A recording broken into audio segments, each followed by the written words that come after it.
If you ache for truth, goodness, and beauty, if you're hungry for a Christianity with substance and strength, if you long for a faith that's big and bold and biblical and all about Jesus Christ, if you're inspired by the idea of one church that has spanned 20 centuries, 24 time zones, and 2 hemispheres, enfolding every race, nation, and language, then you're considering Catholicism. Welcome to Considering Catholicism. I'm Greg Smith, your guide to the faith, life, and civilization that is historic Catholic Christianity. We're doing an occasional or intermittent series of episodes on the Eucharist as a part of the 3-year Eucharistic revival that has been launched by the United States Council of Catholic Bishops. We talked about the reasons for this 3-year revival in the first episode in this series, which was episode 36, Making the Eucharist Matter Again. You can find it in the archive. Now, during the last 2 episodes, we explored the general metaphysical miracle that occurs every time a Catholic Mass is celebrated, and the first of 3 particular miracles that are associated with the Eucharistic prayer, the miracle of consecration. In today's discussion, Cory and I continued by looking at the second particular miracle, the transubstantiation of the elements of bread and wine into the body and blood of Jesus Christ. Transubstantiation means exactly what it sounds like. The substance is transformed into something else, while the appearance remains the same. This is often called the doctrine of the real presence, that the Lord is really present in the bread and wine after they have been consecrated. Now, if there is anything that separates Catholics from Protestants, it's this doctrine of transubstantiation, really more than even the arguments over faith and works. And yet, surveys have shown that most baptized and confirmed Catholics in America either don't know about, don't understand, or don't believe in the real presence of Christ in the elements. How can so many Catholics be confused about something that's, this central to our faith? So, over the next 30 minutes, Cory and I are going to do our best to make this vital teaching of the Church as clear as we possibly can.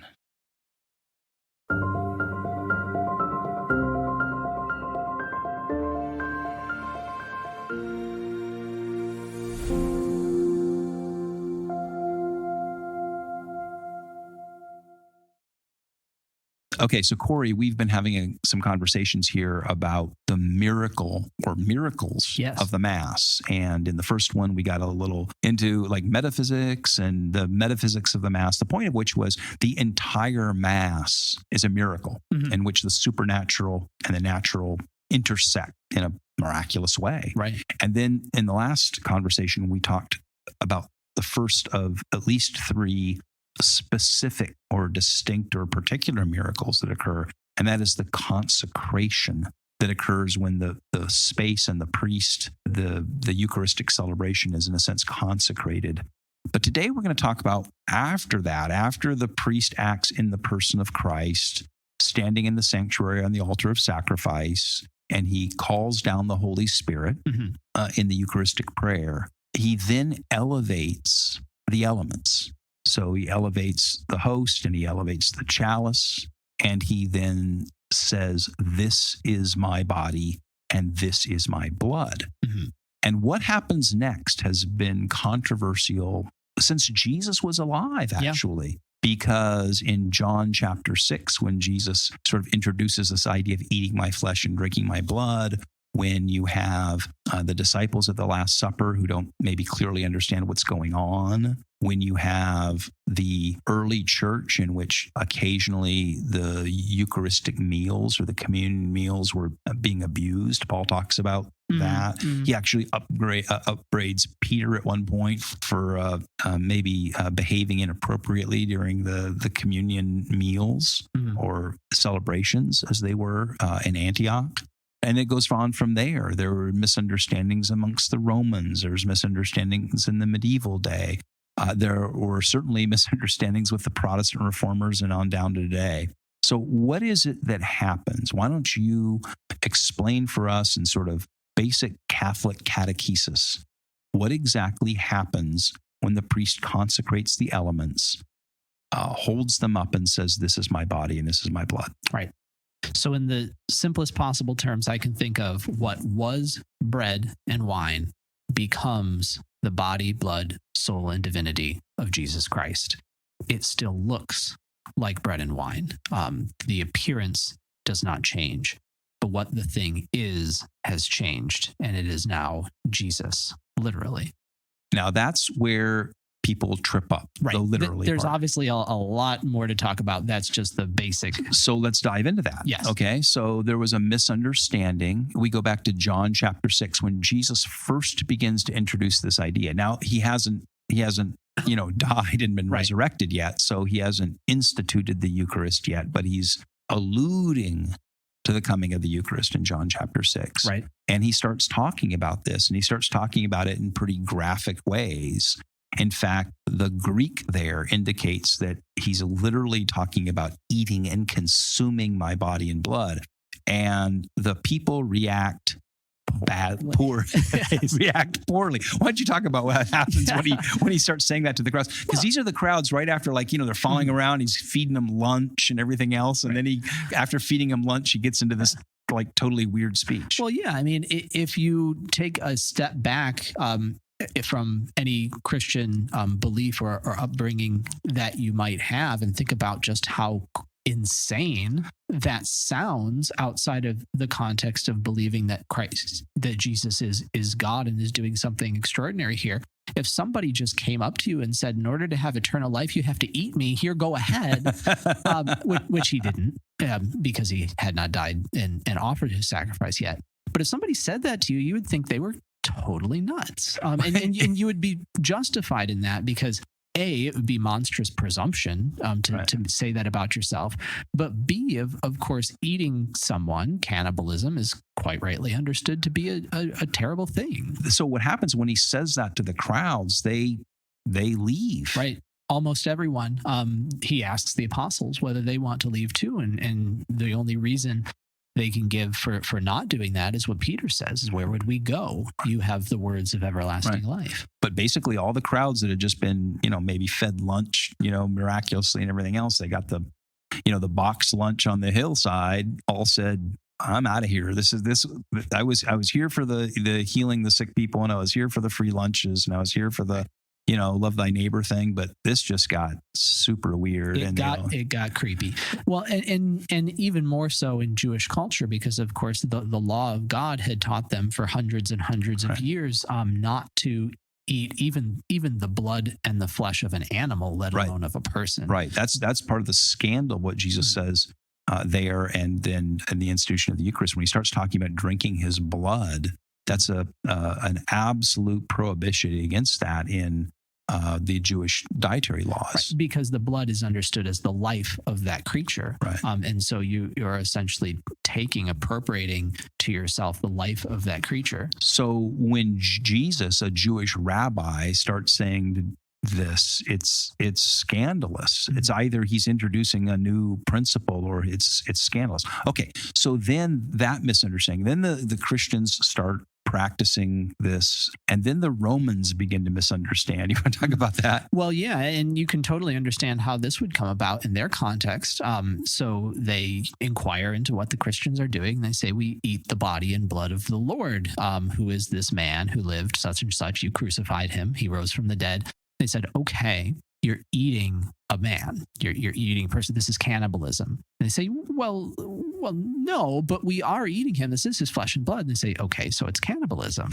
Yeah. Now, see, this is an important point because that was one of the charges that Romans had, and that a lot of Roman communities or sort of the general public in Rome were offended by the Christians because they thought that they were sacrificing infants or children in their secret celebrations of the Eucharist to consume flesh and blood. Right. And what I've always found weird about that is if you know anything about Roman culture and history, and then you know that the Romans were used to symbols and ceremonies. Everything in Rome was some kind of a symbolic, religious ceremony. So if you said to them, hey, we have this symbolic ceremony thing, the Romans would go, oh, we get that because we totally understand symbols. Okay, it's not really his flesh and blood. So when they were like, wait a minute, what are you guys talking about eating?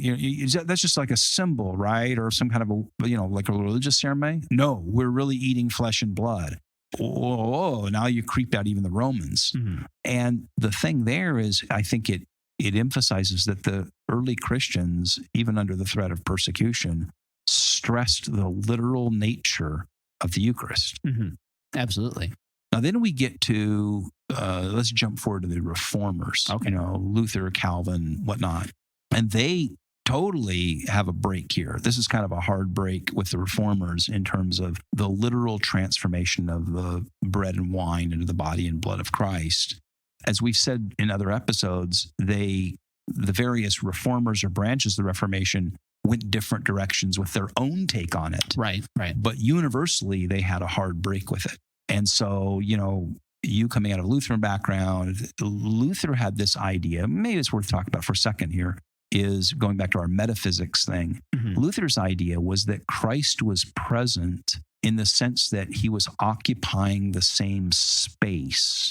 Right. He would not say that the bread and wine have changed or are gone, that they are still there. Christ is also there. Christ is also there. And this is he's over, under, around, and spread through, that he is, in a sense, the presence of Christ is permeating or penetrating, occupying. If you imagine the presence of the Lord is right in the middle of that bread and wine, in a sense, occupying the same space and time. And so when you consume that, in a sense, he's present there. Calvin had a more legal understanding of it. So Calvin said, well, no, it's when you consume it in faith, God, in a sense, credits it.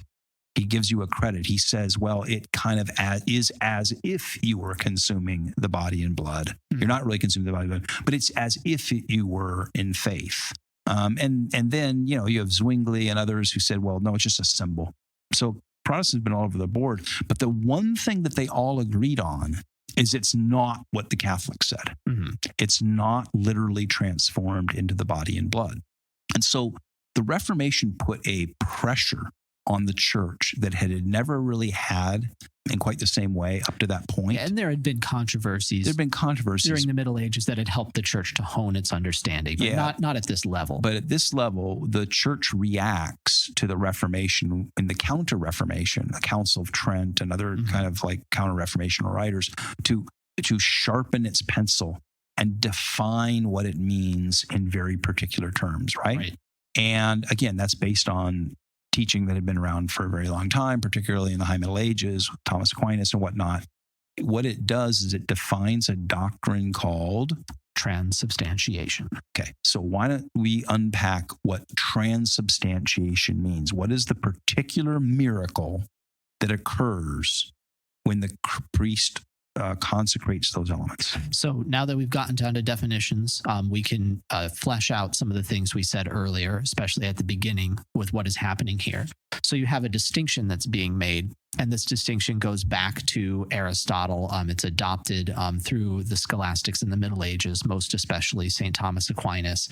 It's a way of articulating reality in a way that we can understand what's happening. And so you have a distinction between essence or substance, that substantiation and transubstantiation, and accident. So substance. No, let me just intervene here, because those terms, the essence and accident or substance and accident, are a little bit unfortunate because modern people are confused by them. They're technical terms that come out of Aristotle, passed down through the scholastics. We might say the difference between substance and form. Accident's a weird word because it's not how we use the word accident. Sure, but even form, I think, is a little problematic. But but let's try to put this in sort of simple terms for people who are listening, right? Mm-hmm. So you have what something is, right? That would be its essence or its substance, and then, for lack of a better word, what form or appearance that takes, right? Right, exactly. So with substance, that is what the thing is, and then accident is its appearance or what it is like, in a way that's not connected to the essence in an essential way. So there's lots of good examples for this. So you are you, whether you dye your hair or get old or lose a part of your body, the essence of you or the substance of you is your you-ness. And then these accidents, these things that can change these parts of your form or the way you manifest yourself are changeable without changing the essence of what you are. Yeah, that's a great analogy. And just as an aside, it's part of the reason for Catholic moral theology on life, right? So we say whether you're a fetus, 1 second after conception, or you're a doddering old man, or anything in between, you're still you. And so, as you say, whether you're just a collection of a clump of cells, as whatever's called a zygote or whatever, and then an embryo, and then a fetus, or whatever the technical terms are, all the way to birth, and then you're a strapping young lad, and then you're an athlete, and then you're a doddering old man, you're still you. Right. And of course, you can use these terms to describe other things. A chair is a chair, whether it's a black chair, a brown chair, white chair, soft chair, hard chair. Like its chairness is not affected, so to speak. Yeah, we're going to go down a slippery slope here of Anselm versus Occam on metaphysical realism. But let me try an analogy that I recognize as a bad analogy, because all analogies are limited. Because often what analogy really is that we look around to find something and say, this thing is kind of like this. Sure. But when we talk about things it's like why I think we can't find any analogy for the Trinity. Because the Trinity, there's nothing exactly like it. So you can't point to some other thing and go, it's like that, because nothing is exactly like it. But nevertheless, an analogy that I found that a lot of people wrap their minds around is, let's take water. Okay. Now, if you said, what is water? You would say, aside from the philosophical realism, all that, you would say, well, it's what? 2 hydrogen atoms and an oxygen atom, right? It's H2O, right? The definition of water is 2 hydrogen atoms bonded to an oxygen atom. But water takes many forms. It can be liquid. It can be a gas like steam. It can be, a solid as ice. But that's all water. It can be. You can color it, right? You can add stuff to make it smell bad. You can, right? You can carbonate it. It can be inside of a body, right? But it's still H2O. And in that sense, what you say is the H2O is like the substance of it. Again, I know that people with philosophical whatever will write me an email and go, that's not exactly right. But I get it. But to help people sort of wrap their mind around that, that's what it is. But then it takes all these other forms. And in that way, what we're saying in the Eucharist and transubstantiation is that fundamental formula is altered while the appearance. So again, analogy, bad analogy. But if we had, say, a glass of water, and we somehow, or God somehow miraculously altered the chemical structure of that, right? Added a extra atom or something other, but it still retained the form of a glass of water. You would look at it and go, well, is it still water? It has become, while it still appears to be water, it has become something else in its fundamental substance or essence. Right. And that's a good way to think about it. But we do, as you said yourself, have to realize that the analogies break down, because it is something that's different from any other process that happens in the world. Because at the physical level, if you added another hydrogen atom or something to the water molecules, it would alter its substance. It would be different. It would be a different chemical. It would react differently with other chemicals. It wouldn't be the same substance anymore. But in the Eucharist, when transubstantiation occurs in the Mass, the substance, what the thing is, changes without any alteration to the outward appearance, what we call the accident or the form. So it still tastes like bread and wine. It still looks like bread and wine. Yeah, I get that when we get down to the atomic level, right? So imagine at the subatomic level. But the point I'm just trying to help people wrap their mind around, and I think this is the misunderstanding, is it still looks like bread and it still looks like wine and it still tastes like bread and it still tastes like wine, right? But it's been altered. Right. It's altered in a way that you can't perceive. Right. Right? Yep. And that is perceived by faith. Right. Now, I will push back even a little, and that is with the transubstantiation, right? So there's a transformation of its substance to something else, while the outward appearance or form, technically called by Aristotle, the accident, stays the same. And yet there are miracles, Eucharistic miracles that occur where there is an alteration of the substance materially. Right. And that would be an additional miracle. That wouldn't be transubstantiation. So right. So we'll get to that in a second, because let's camp on this one just for a second, make sure we've tied, all the bows and knots up here on this deal. Right. So transubstantiation, the Catholic teaching on it, is that at that moment, it has become literally the body and blood, but it does not appear to be the body and blood. Right. I had a Lutheran friend when I was considering Catholicism who used to make fun of this. And he'd say, so if I stick your little, Jesus wafer with a fork, will it bleed or cry out or whatever? And I went, boy, you're really missing the point, aren't you? But we'll get to a moment, because in some weird instances, God does an additional miracle. But we really are saying, and that's why, by the way, because it has been altered and has become literally the body and blood, that changes how we handle it in the Catholic Church. You want to talk about the handling of the... Yeah, because you are literally, the priest at that point in the Mass is literally holding Christ in his hands, is holding God in his hands. And so that needs to be handled with the utmost reverence and worship. And so it's handled very carefully during the rest of the Mass. It's either consumed reverently by the priest or the people. The wine, not wine anymore, the blood of Christ is consumed. The vessels are cleaned, and then many of the hosts, Christ's body, are often reserved very reverently in a tabernacle in the church. If occasion arises for it to be brought to someone who's sick or otherwise can't come to the church, or for adoration, things that we've talked about before. And so, you can't treat it as if it's still bread and wine, because it isn't anymore.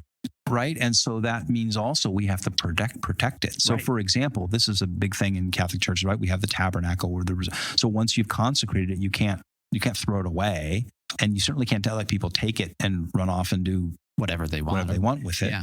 And so there's a lot of rules towards the preservation of that. It's also why the priest needs to consume all of the wine, because you can't keep the wine in the same way that you can preserve the hosts, but he consumes it all. And then all that is driven by this understanding that these elements have been transmuted. Right. And because the substance has been changed, because it literally is God, it is Christ, our worship is due to it. It is literally God. And that is a huge hang-up of the Protestant Reformation, and is behind, or at least alongside, a lot of those doctrinal fights and changes, is that to someone who doesn't believe that it has been changed, that transubstantiation is true, it looks like idolatry. It looks like worshiping a piece of bread or a chalice of wine. This would be a topic for some other time, but the conspiratorial part of my mind, which often runs rather amok, has often thought that, in a sense, the Reformation was driven less by the faith versus works thing. That became a sort of justification for rebellion against the authority of the church. And part of that required a change in the understanding of the Eucharist, because if you do understand the Eucharist in terms of transubstantiation, then you need priests to be able to consecrate it and to handle it. And those priests then have authority that are given to them by the church and through the hierarchy of the church. And if you want to sort of be able to move away from the church, in a sense, having control of worship, you change the understanding of the Eucharist, which makes it possible for you to see it merely as a symbol, and then you don't need the priest and the bishop and the pope and the rest of it. Yeah, or another way to phrase it, because the Eucharist is so central in the teachings of the Catholic Church and in the practice of the Catholic Church, it's a kind of linchpin. And if you change it, or if you object to it, then everything else around it has to change too. If your understanding of the Eucharist is different, then your understanding of the priesthood has to be different. And then your understanding of ecclesiology, how the church is structured and governed, changes. And it's all a domino effect from there. Yeah, if you're interested in that, by the way, those who are listening, you can go back a few episodes in this series on the podcast, and I did an episode in which we talked about why the Eucharist is such a big deal to Catholics when it's kind of maybe like a sort of a medium-sized deal to Protestants. Mm-hmm. So you can go back and take a listen to that. But let's come back here. So it seems to me there's two miracles that occur in every Mass related to transubstantiation, and then sometimes an extraordinary miracle beyond that. So the two that occur is the transubstantiation of the elements that we've been describing. And the second is, well, how is it possible for Christ to be in all of the Catholic churches, on all of the altars and all the world at the same time? And I've heard people say that, like that just seems absurd to them. I never really understood, even when I was a Protestant, and I guess, I'm talking to somebody who went down the road to Rome. But if I look back and confess, this never really bothered me intellectually. Like, as Protestants, and especially, what we call Bible believing, more fundamentally Bible believing Protestants, we believed in all kinds of miracles, right? We believed in all the miracles of the Bible literally took place. So I always thought, well, if God can stop the sun in the sky and create the world in 6 days, and flood the world, and float Noah's boat, and raise Lazarus and do everything else, he said, Christ being present on all the altars and all the world at the same time felt like small ball to me. And so did transubstantiating the elements felt like not an extraordinary miracle compared to all the other miracles we'd willing to, which is why I always thought it was odd that we sort of dug our heels in on this one, and would allow every other kind of miracle that God could do, but not this one. So yeah, number one, it's transubstantiated, and number two, Christ is present here at Saint so-and-so's, and down the block at Saint so-and-so's, and Saint such and such's, and around the corner and on the other side of the planet at Saint so-and-so's. And at all of those altars, on all of the Catholic churches in all of the world, Jesus is present in all those places. Yeah, I mean, fundamentally, it's because he's God and he does as he likes. Right. And I think part of it, too, is that there's a distinction or categories of presence that we're able to recognize in the Catholic Church that I think sometimes are more implicit, at least in popular understanding among Protestants, because, I mean, they would understand that God is everywhere, that his presence permeates the whole universe. And so if that's the case, and that's a different kind of presence, of course, because it's not as if Jesus is literally in the body everywhere, but he's present in a different way, then why would it be impossible for him to be present in a corporal way in his body in more than one place, if he can be spiritually present anywhere? Well, I think, the answer to that is people can imagine that spirit sort of transcends matter. You can spiritually be everywhere. But then the objection to Catholicism on this point is that transubstantiation says that God becomes particularly present. Sure. Or Christ becomes particularly present in a particular place, in a particular way, literally by his body and blood. I mean, again, I think it's kind of a lame critique, because, again, I don't see that Protestants have any problem imagining God as, in a sense, having almost infinite miraculous power. So I didn't know why he would be limited in this way. But it is matter behaving in a way that's completely different. Well, that's it. It's a miracle. And the answer is, well, it's a miracle. And I think that's actually a pretty a pretty valid way to respond. You go, well, how can somebody be in all the altars and all the places in all the world? Well, they can. But Jesus can when he chooses to do a miracle. Mm-hmm. And that's why we're saying this is a miracle of the Mass. Now, those two happen, transubstantiation and the presence of Christ in transubstantiation everywhere. But there's a third very rare sort of extraordinary miracle of transubstantiation that sometimes occurs. Yeah. And that is when there's some kind of sensible or perceivable change. And so we talked back a little bit when we were talking about miracles, about it being something that's objective, whether or not we can perceive it. And then there are miracles of perception, where how we're able to understand or perceive the world has changed. And so the Eucharist is always a miracle that is objective. Something changes whether we notice or not. Sometimes God does something extra on top of that to help us notice that Christ is present. And so there are different ways that this happens. A lot of times it's a miraculous manifestation of blood or of flesh to show that that's what this is, that the bread and wine have been changed into the body and blood of Christ, either temporarily or sometimes things that endure for quite a long time. It's an extra thing that God does very rarely to as an aid to faith, essentially. So a few minutes ago, when we were talking about changing the substance and not the form and all that kind of thing, and you were making the point that he changes what the thing is, but not necessarily its corporal substance, right? What we're saying is sometimes in extraordinary situations, God actually does change the bread and the wine into something extraordinary. So it doesn't just appear, it's not just in the normal sense a miracle, it's a miracle on top of that. So let me give you two examples, okay? And they both come from maybe like 100 miles away from each other. So in Italy, two of my favorite places to visit when I go are the town of Orvieto in Perugia, and also in the town of Siena in Tuscany. And both of them have verifiable classic Eucharistic miracles that occurred in them. And in Orvieto, they have a cloth that has been preserved from the Eucharistic miracle of Bolsonaro, which is a small town nearby Orvieto. And long story, but basically in the Middle Ages, the Pope was hanging out in Orvieto to escape the plague. And in a parish church in this small town of Bolsonaro, the wafer, that a consecrated wafer of the Eucharist, bled onto the altar cloth. And they brought that to, the Pope.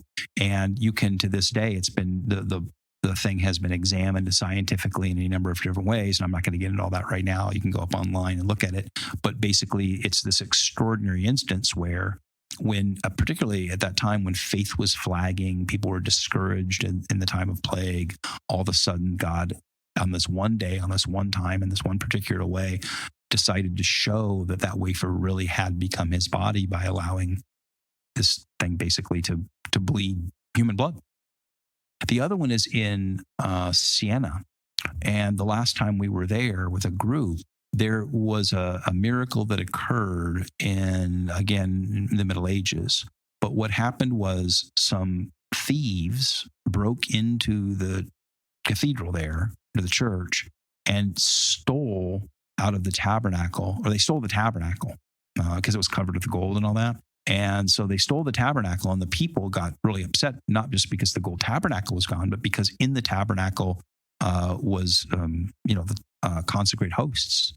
And I think the number is like 234 or something, like 240 consecrated hosts. And so they pleaded with the thieves, and the thieves returned the hosts. And to this day, those hosts, which would have lasted under normal circumstances a matter of weeks, have stayed uncorrupted. And we got to see them. So they're in like this chapel, and there's like this bank vault door thing that you go in there, and guy has to push a button, and it's like, and this thing comes out open, and you can go up and right behind this glass is this kind of glass container with 235 or whatever it is, uncorrupted hosts that have been around for hundreds and hundreds and hundreds of years. And that's a case where God not only did the normal miracles of transubstantiation in his presence, but then also did this sort of super extraordinary miracle of changing the nature of those hosts to either bleed or be uncorrupted. Yeah, and there are different kinds. The ones you just highlighted are where God physically changes something. Sometimes it's a vision, or it's something that's temporary, so you don't have a lingering physical effect like the ones you talked about. But in all of these different cases, it's something that makes the invisible visible in an extraordinary way. And so that's it, the miracle of transubstantiation. And if you're looking for something that is maybe kind of like an ultimate hard, sharp line between Catholicism and non-Catholicism, really transubstantiation in the Eucharist is maybe that hard, sharp, bright line. Mm-hmm. I mean, I know a lot of Protestants, I was one at one point that could begin to gradually accept a lot of things about Catholicism, the moral teachings of the church, maybe some of the doctrinal things, and this and that. But you get to the nature of the Eucharist and transubstantiation of the Eucharist, and that really is really a thing that distinguishes Catholicism from almost every other, at least from Protestant Christianity. Yeah. So great. Well, thank you, Cory. Yep. Thank you. Bye.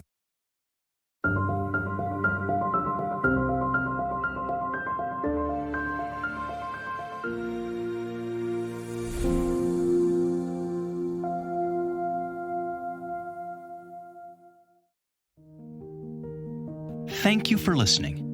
My name is Greg Smith, and if you've enjoyed this podcast, would you please hit the like and subscribe buttons wherever you get your podcasts? And please share it with others. And if you're curious about the Catholic worldview and faith, the Church and its saints, or Catholic history, culture, and art, then visit consideringcatholicism.com. And email me to let me know what you think. Greg@consideringcatholicism.com.